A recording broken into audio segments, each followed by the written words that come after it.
from this, in this right triangle, from this angle theta, we're going to label all three sides of the right triangle. So first of all, this side in the right triangle is called the hypotenuse.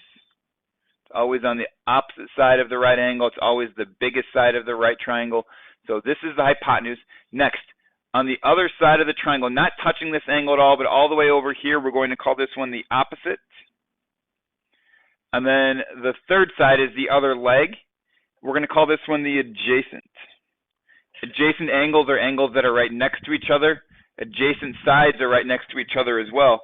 And in this case, as in any case, there's always going to be two sides that actually make up or touch that angle. One of them will always be the hypotenuse, so figure out which one is the hypotenuse first, and the other one is going to be considered the adjacent side. Let's go ahead and draw another right triangle.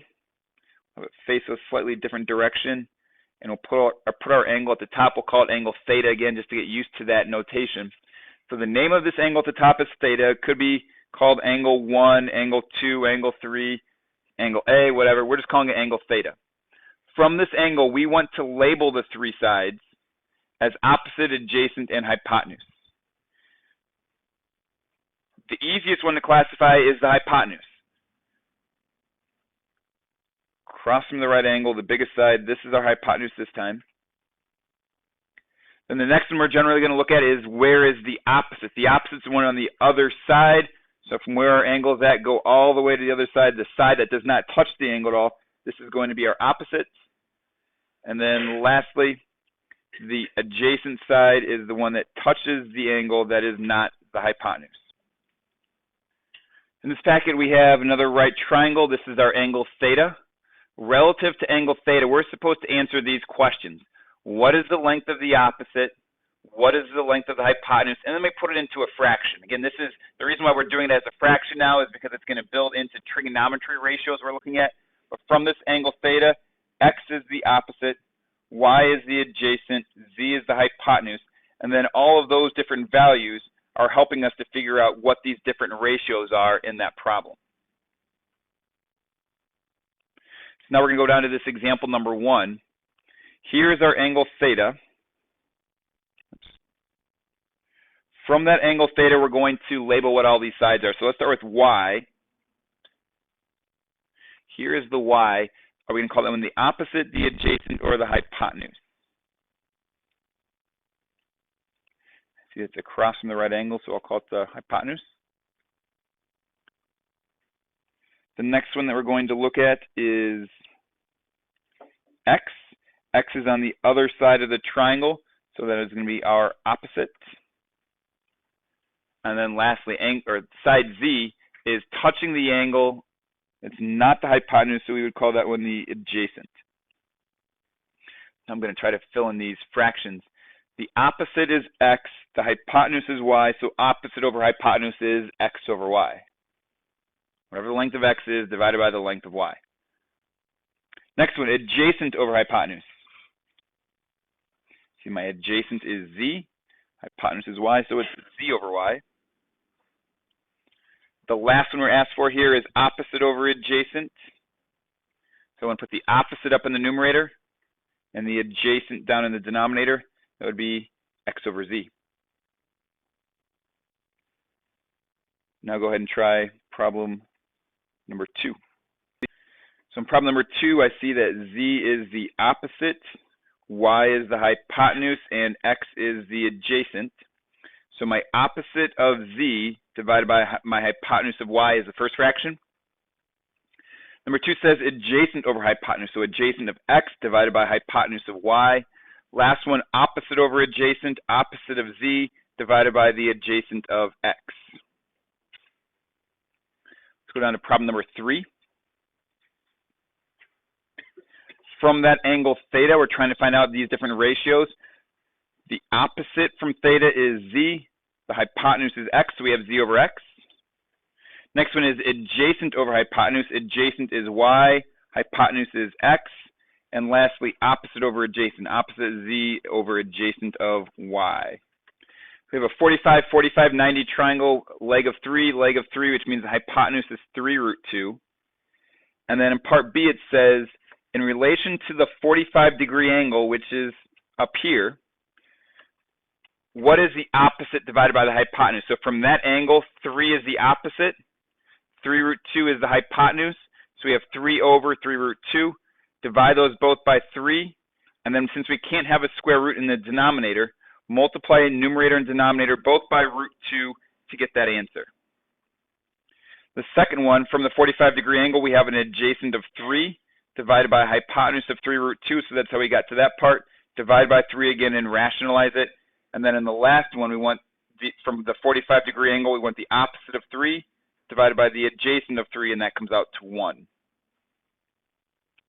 So it says your turn.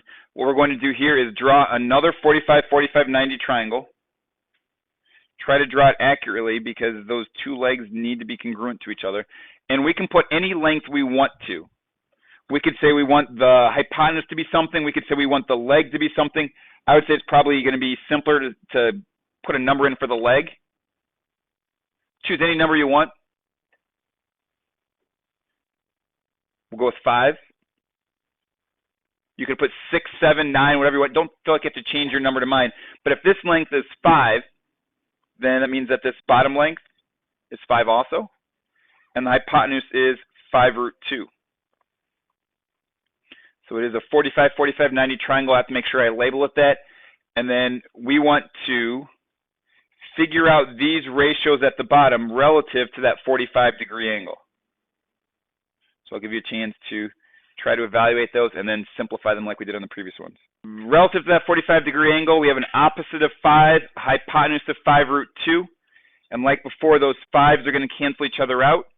Multiply numerator and denominator both by root 2. That gives us a root 2 in the numerator over 2 in the denominator.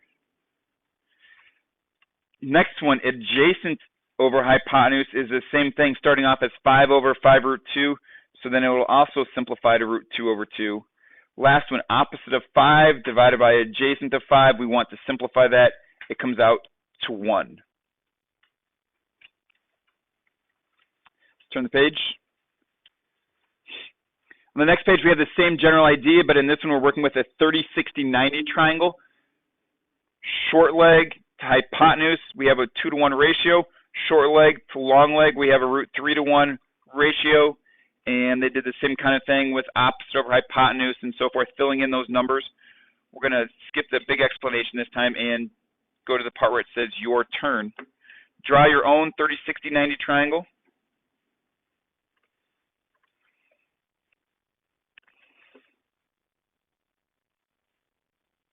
And we have a choice. The last one, we chose one of the legs. This one has 2 legs, and these legs are not congruent to each other. I would say the best choice is to give a length to the short leg, because the short leg is the key. I'll choose a number of, I'll say 7. And if the short leg is 7, that will allow me to use special right triangle ratios to figure out the hypotenuse and the long leg. I know that from short leg to hypotenuse, I have to multiply by 2. And then also from short leg to long leg, we get bigger. We multiply by root 3, so this length is 7 root 3.